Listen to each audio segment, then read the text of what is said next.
A car is traveling at 108 kilometers an hour. Convert this speed to meters per second. We were given 108 kilometers per hour, and we want to convert to meters per second.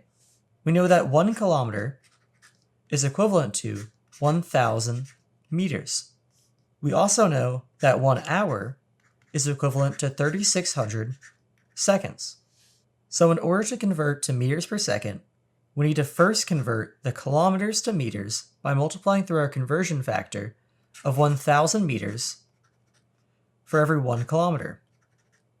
Then we can convert the hours to seconds by multiplying through our conversion factor of 1 hour is equivalent to 3,600 seconds. Multiplying through this, we see that the kilometers cancel and give us meters, and the hours cancel and leave us with seconds. Solving this, we get that 108 kilometers an hour is equivalent to 30 meters per second.